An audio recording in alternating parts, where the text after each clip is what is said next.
on The Walking Dead. She has been playing dictator since we left. I'm calling the shots because that's how everyone voted.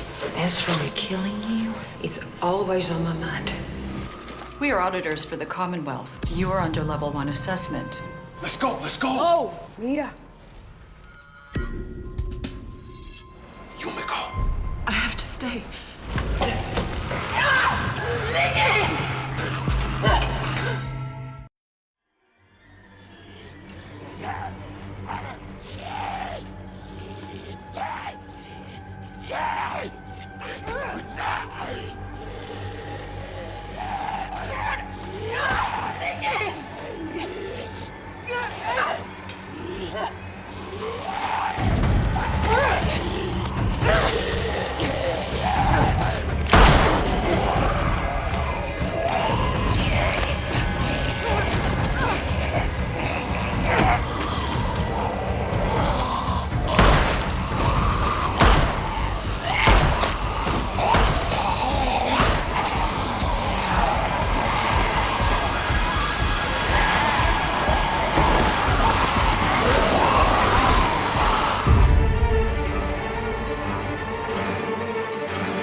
Rusted shut. Safe bet that they all are. Where's Maggie? She was right behind me.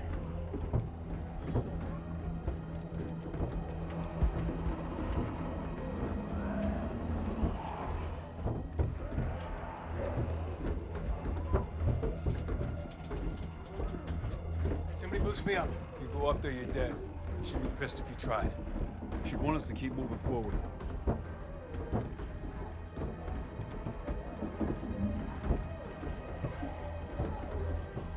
right, we need to get that door open. Then we'll go from car to car until we hit the front of the train, then we'll hop off. And then we just keep going.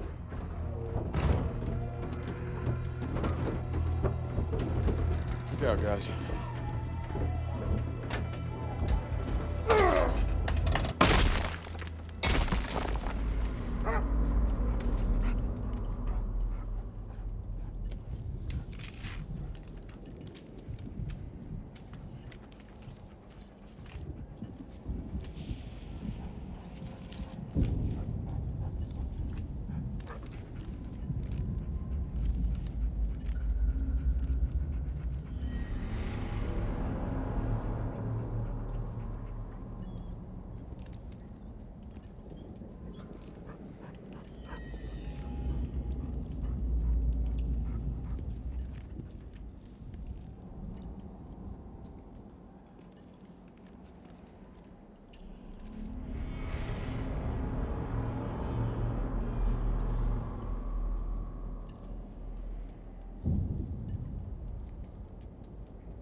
You know what this means, don't you?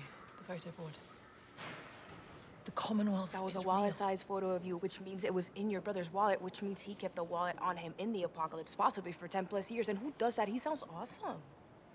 What? And also what you said. So what's the plan? They have structure, laws.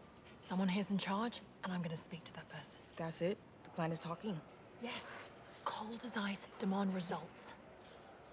What? Nothing. It's just... It's your bro. You sure you can be cold as ice? Yeah, I was a lawyer. It comes naturally. Look, I love my brother. I hadn't seen him in a really long time before all of this, and I assumed it doesn't matter. I'll be fine as long as I can speak to that.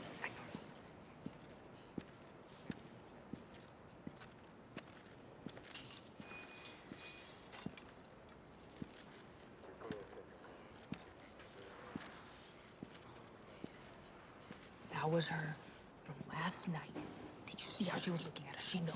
Fine. No one knows we tried to leave, or believe me, we'd be beholden to the... Ezekiel's gone.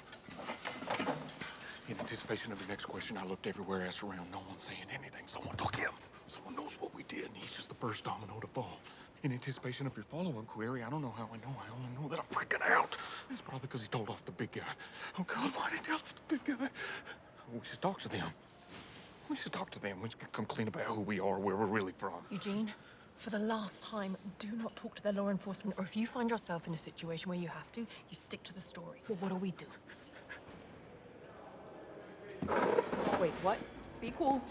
Ice, ice. You've got one of our people? What have you done with him? I demand to know where he's been taken. Calm down. I don't know where your friend is. Well, then there's no reason for us to continue this conversation. I'd like to speak to somebody who can actually give me answers. Who do you report to? You want to speak to my supervisor? That's right, we want to talk to the manager.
I'm not sure why you're here.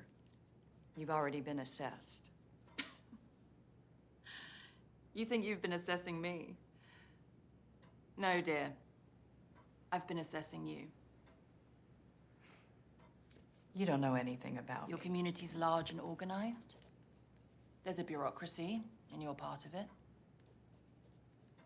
You probably had a job like this before the world fell. If I had to guess, I'd say forensic psychologist.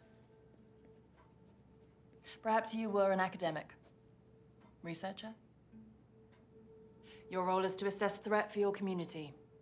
You ask about who we were because someone above you has decided that that's a good baseline position from which to judge who we are. So you poke around the dusty corners of our brains, test our sense of boundaries with queries about our toileting habits. You raked one of my people over the coals due to a $2 bill, which makes me believe your currency is the US dollar, and that you need to strictly control the amount in circulation. You use familiar money as a powerful psychological tactic because you know how desperately people miss the old world. You want to understand what we're capable of, and whether we can enhance your community or if we'd simply be a drain on resources. But the truth of it is, you need to justify your existence too.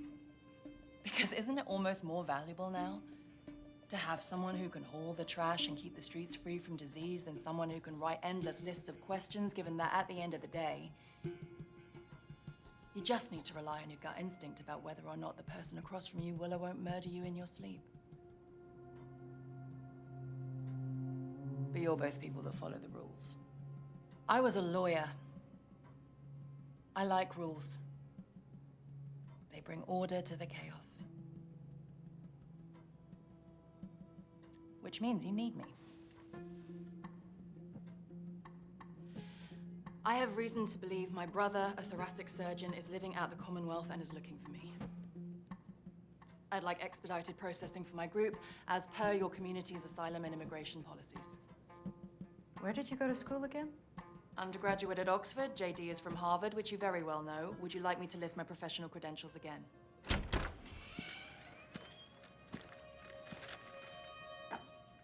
Coffee?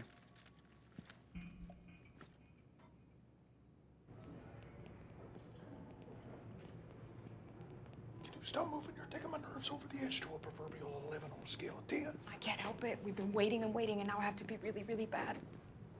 I shouldn't have mentioned it. I'll be right back. No more splitting up. Eugene, if that fine-ass dude in the orange suit just walked in here with a coffee, things must be going good for Yumiko, right? Maybe she'll be out by the time I'm back.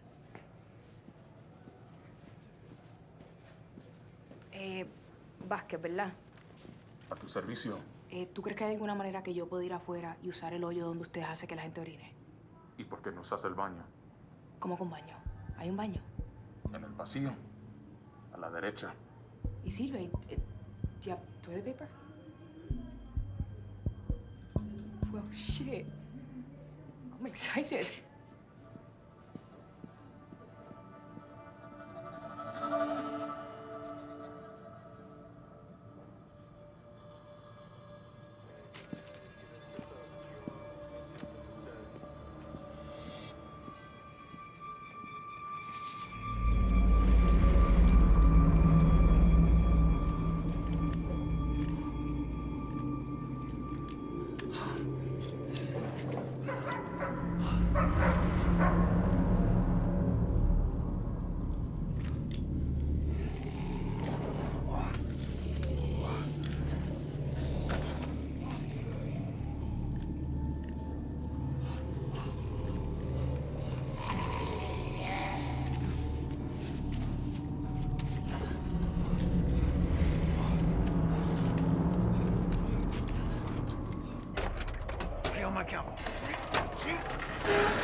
Why don't you guys handle that one? You're getting tired out. Take over. Is that the roof? Walkers? It's below us. It's Morse code. It's SOS.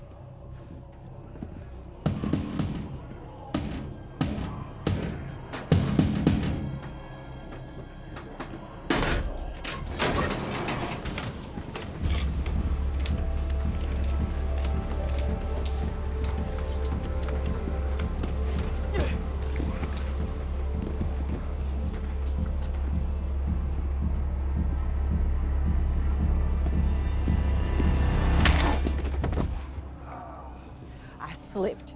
He saw, and he left me to die. Okay. So what? You're just admitting it? You tried to kill her. No. She was in trouble and I didn't help. There is a big difference. Okay, so who's gonna help you now? Who in here's got your back? Yeah, you don't need fingers to count that number.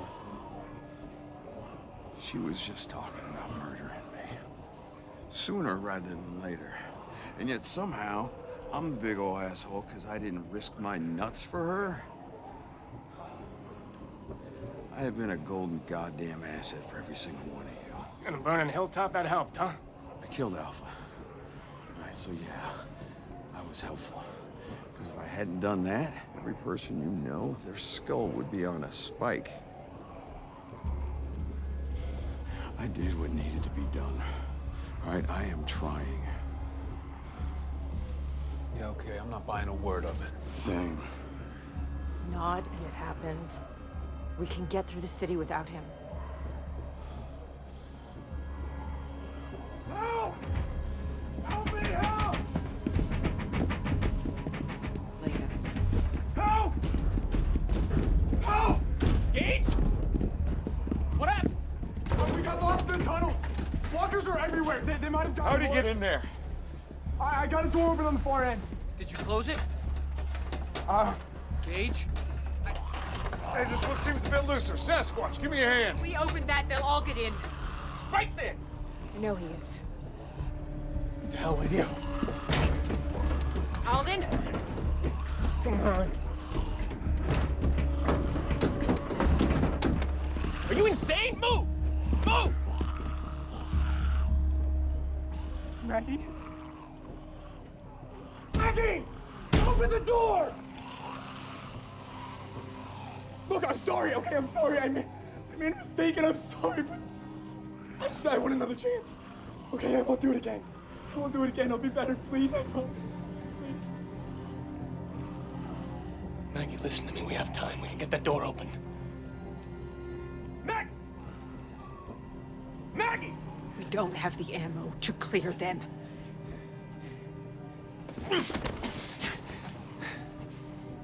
Let it go. I'm sorry. I can't.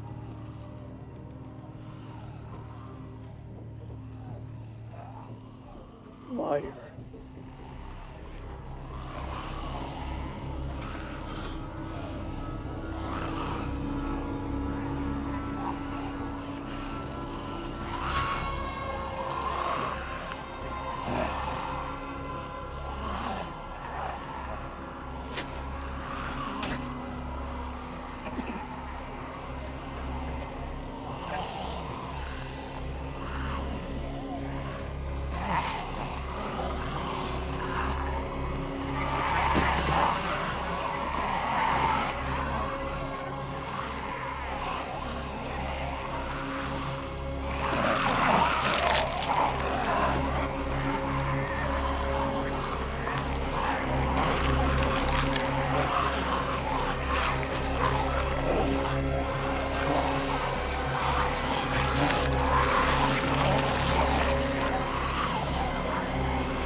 Pardon me, I've been waiting for my friend Yumiko. She's in that room right there. I was wondering if you might be able to provide or procure for me an ETA for when she might be done. No one's in there. But I watched my friend walk in there with the two questioners, and I haven't seen her or them walk out. If you could just check. No one is in there, sir. My other friend went to use the ladies' room. What friend? I need you to leave. Now.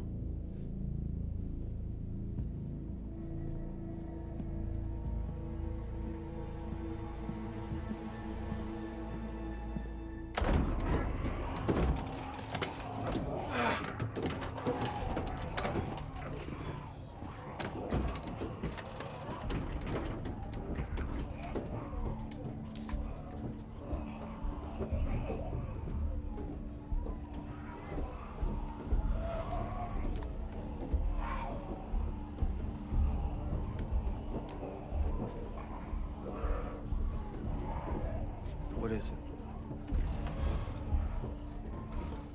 Bad memories. Of what?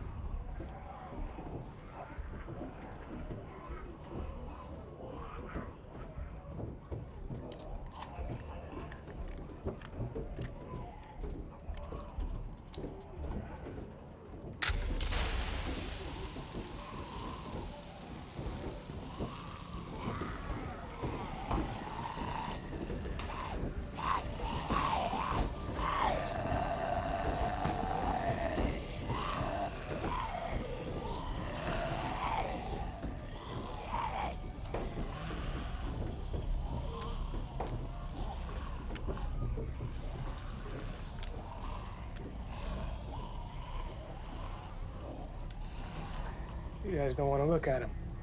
Why? Why won't you look at him? All that is the shell of a man who died a coward. It's a hot take, Father.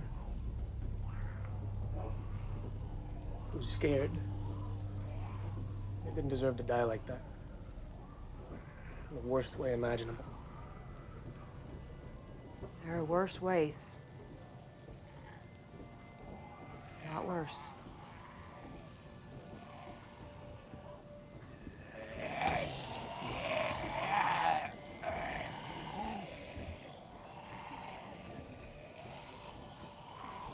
Before I found Elijah and his people,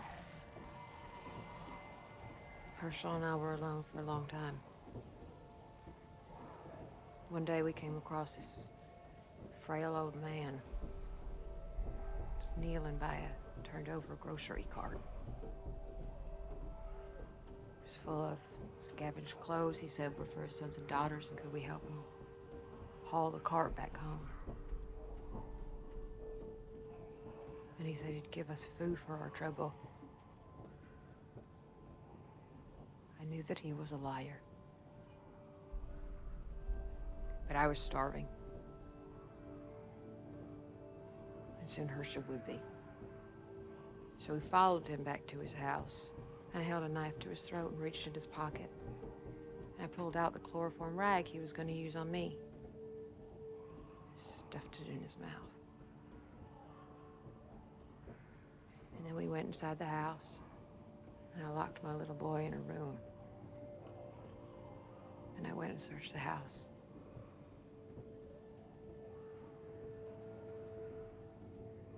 There were these 3 deformed, I wouldn't call them men.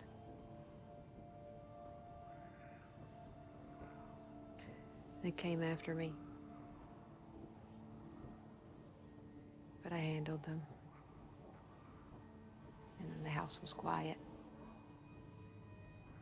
except for this thudding sound that was coming from upstairs in the attic. And I thought maybe they had people tied up there that were trying to get free. So I walked to a door at the end of this hallway. And I opened it and I looked up, and there's this set of stairs. And at the top of the stairs is this shadow, writhing and rocking. I thought it was an animal. And all of a sudden it fell down the stairs. It came right at my feet. It was a walker that used to be a woman. Her arms and her legs had been cut off, stitched up. Her eyes gouged out. No tongue. And she was wheezing through an open, cauterized gash in her throat where her vocal cords had been ripped out. And her belly was round and full. And whatever was inside of there was trying to get out. upstairs and there were 3 more just like her. But their hearts were still beating. And do you know the first thing I thought? The very first thing that crossed my mind? If they're alive, there must be food here. So I took care of them. And then I found the food. Lots of it. And Herschel and I filled the cart with it. And we left.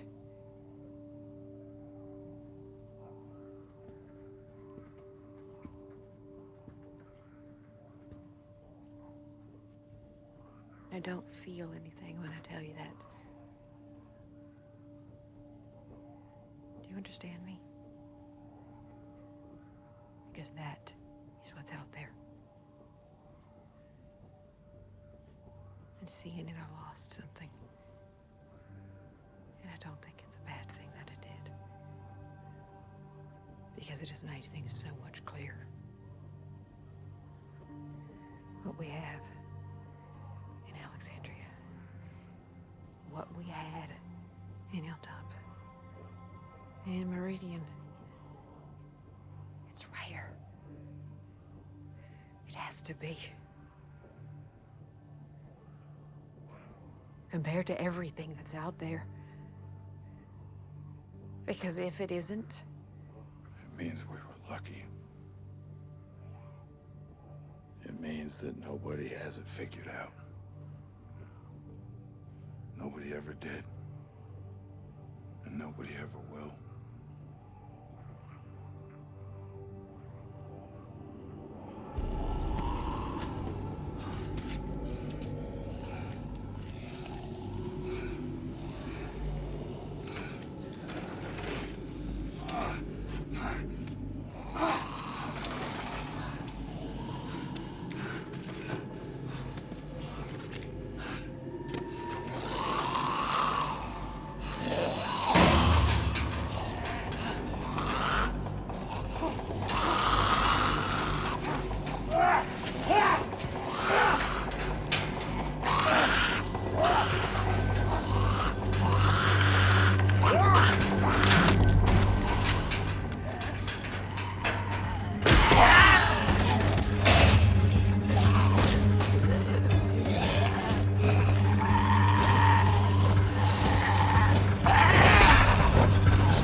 How bad is it? It ain't good. You went topside? Yeah. Bad idea. I lost gauge. Where's the ammo bag? Where's the ammo bag? I lost that too.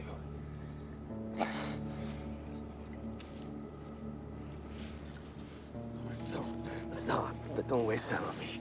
Here, it's all I got.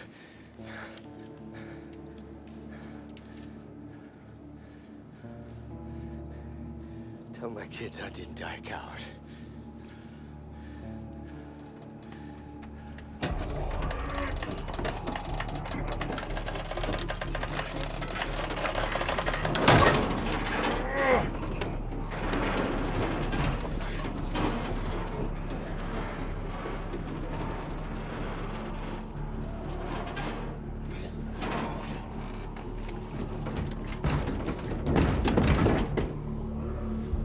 It's blocked.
What have you done with my traveling companions? They're being processed. Processed? As in administratively? Processed as in bologna or other meat stuffs? This inquiring mind needs to know. I want to see them.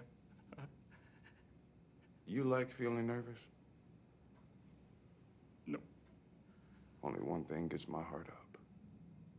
When I'm out there, battling the dead, the magenta swarm. It's just pumping. Every time. But not in a bad way.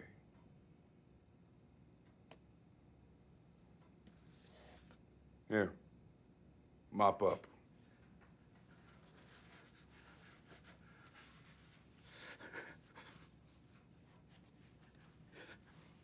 I think that You can't lie for shit. So don't lie. Okay, I wasn't going to. You weren't. No. That makes me like you. Keep doing that, it'll help you. If you don't, you get me. Use your words. Yes, yes, sir. Good. Now, I know you're holding back. You know you're holding back. I'm gonna give you 2 questions. You're gonna give me 2 answers, truthful ones.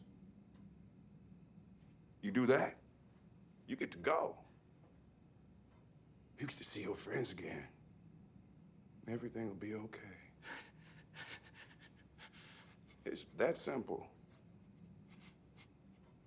Ready? Where is your settlement? And why were you at that train station? Eugene, if you lie, I'll know. Okay, dokie.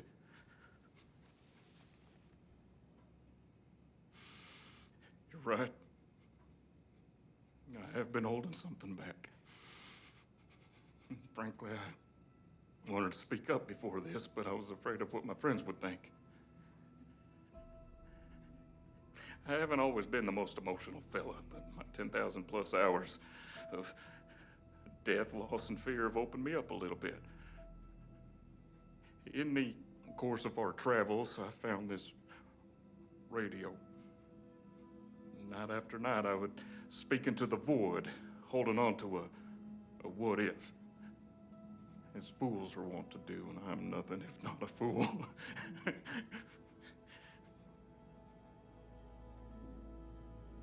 Then one night, a voice came back from said void. A beautiful voice. We got to talking, and she was not repulsed by my musings. We spoke of train museums and ice cream cones, and we laughed. We sang Iron Maiden. And we wanted to meet. So I got my friends to go to that train yard under the guise of asking whoever showed up for help for us 3, because I knew they wouldn't go otherwise. But all I was thinking about was Stephanie.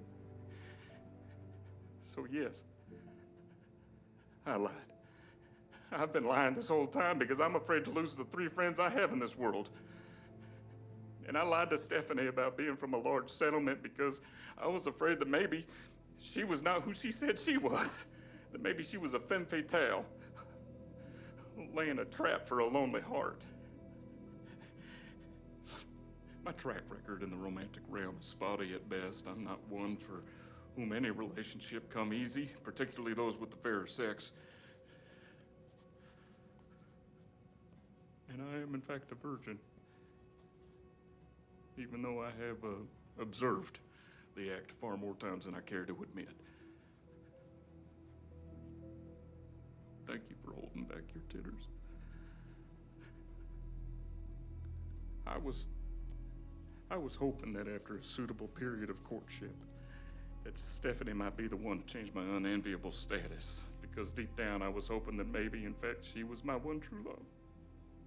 And now I've been forced to admit that in this room, and I'm humiliated by it.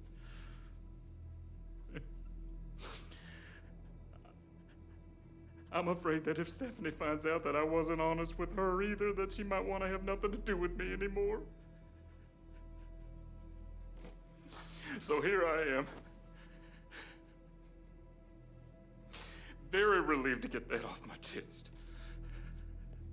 Because everything else I've said up to this point has been a goddamn truth.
Okay, man.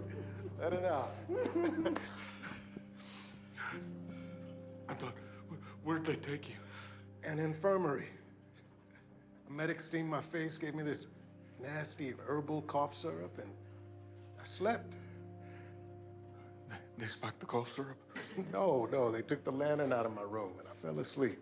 Medic checked on me a couple of times, and then they brought Yumiko to visit. And then they took us to a holding room with Princess, and then they brought us here. Yeah, thank God you're here too. We were worried.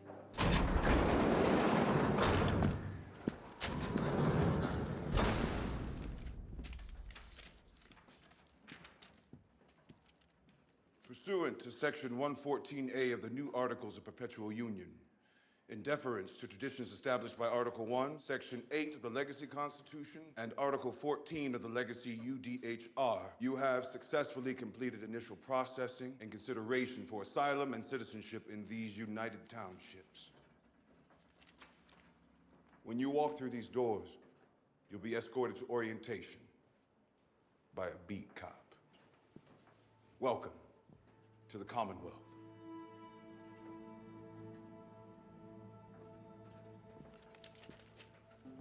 I went to West Point, asshole. I don't get it. What the hell changed? Why did they all... Don't question it. We're in.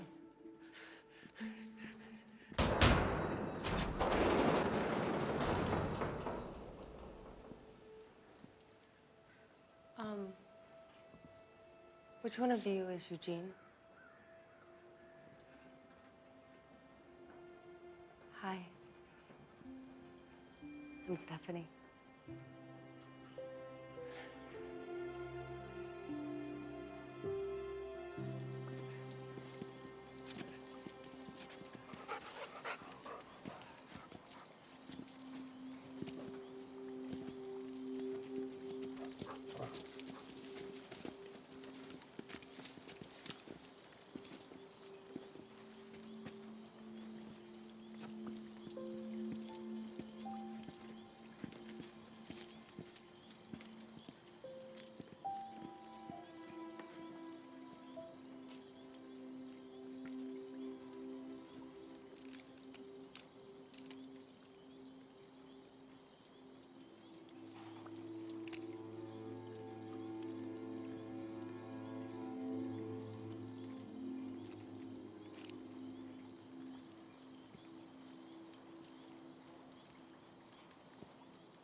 What is that?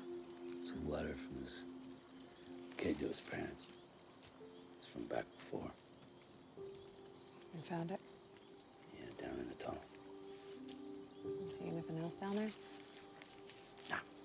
It's the same stuff you saw.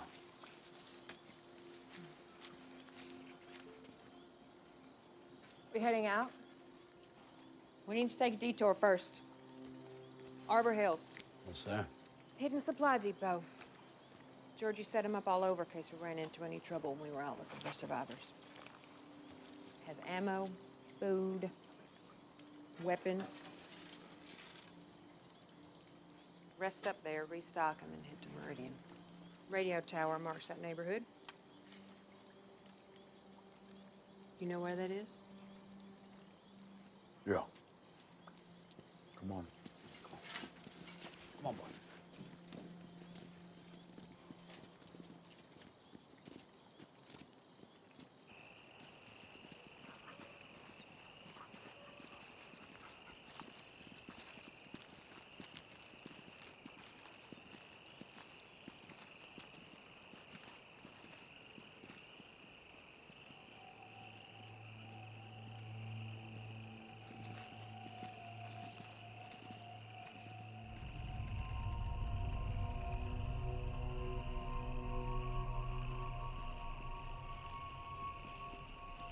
This place sure has gone to shit since last time I was here.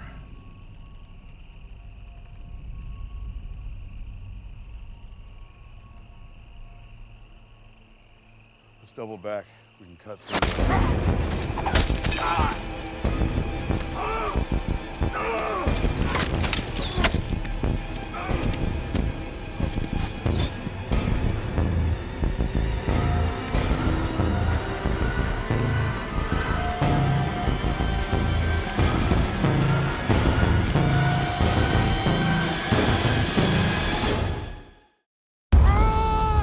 You tried to kill my friends. Don't be scared. I'm not. Things change. We need to rethink your plan. The plan doesn't change. We need that food. Walls are about to fail. Well, if we don't get those horses, we're all gonna starve to death. I thought you were a man of God. God isn't here anymore.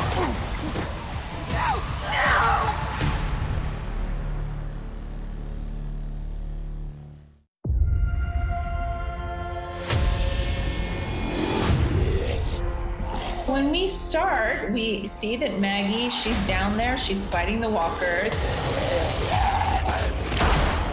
For our heroes, you're not a hero unless you fight through things and you survive things. And Maggie is a survivor. She has been through a lot. Putting her in situations where she's really just having to be strong and smart, that's always a good place to put our heroes like Maggie. So we just felt like it was important to start the episode on her like that because you just see like how determined she is to get through her mission.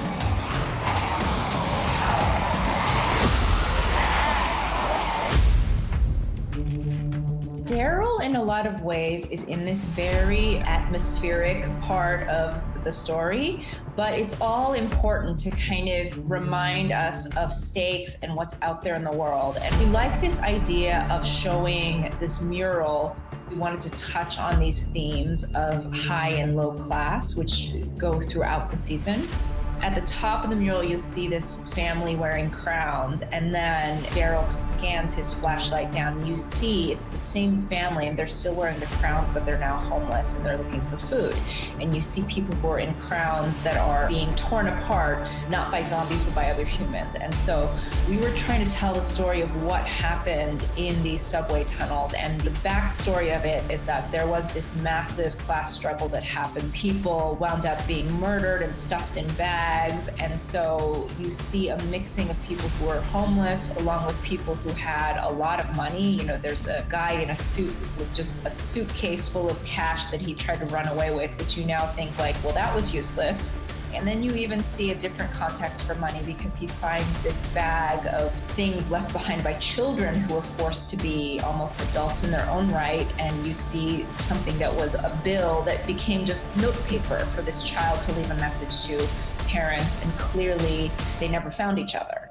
You know, there was a bunny that Maggie saw on the tracks, and you see the photo of these two beautiful children, and the daughter had the stuffed bunny. So they either didn't make it or at the very least, they had to run and leave that toy behind. So for Daryl, as he's kind of going through, it's a reminder for him that the mission they're on is to prevent their people from winding up in a place like this. Keeping them afloat is worth the sacrifice for our heroes. Some of the things that we love about Princess is that she is just this bright, shining light in the middle of this dark world. She is authentically who she is. She's been through so much trauma, but is looking to connect with people. You know, we're playing this character as having ADHD, and we've tried to kind of be true to some of the mental health struggles that sometimes accompany that, because you just think in a different way. And sometimes people don't accept that. But, you know, we've seen that she's incredibly observant, and that because she can sort of hyper-focus on things, she notices things that a lot of people miss. And so that in and of itself becomes this thing that helps our people almost escape in the first episode. I also think, like, you know, she's not shy. She just kind of is like, well, I gotta go to the bathroom, so I'm just gonna talk to this guy. Do you have toilet paper? I'm excited. The fact that she is somebody that is not afraid to try to connect with people is something that's going to take her really, really far at the end of the day.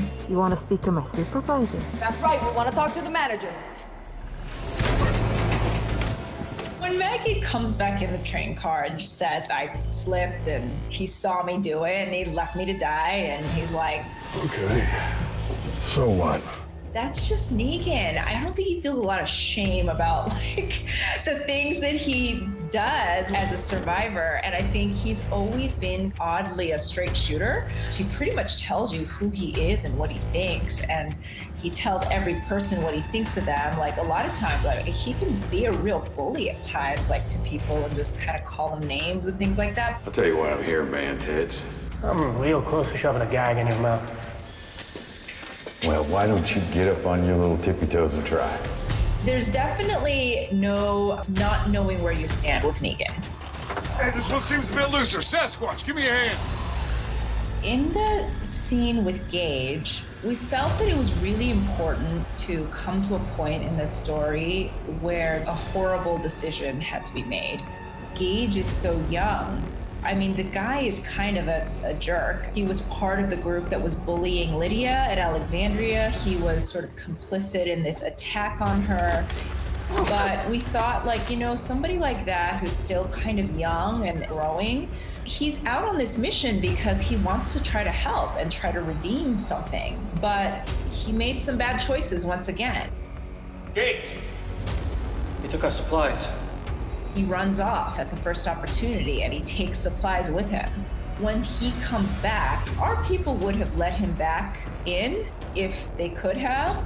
But I think when they look at the math of like, you've got a herd of zombies coming after you, you were a coward.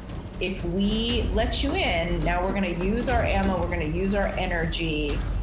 You might die anyway, and we might all die. I think that Maggie kind of looks at that and she thinks like a general and goes like, you're an acceptable loss in order for the rest of us to go on. But that doesn't make the decision any nicer or easier, because he also takes his moment to kind of say, F you, like if you're gonna do this, then you're gonna watch me turn in front of you. Like that's what's gonna happen.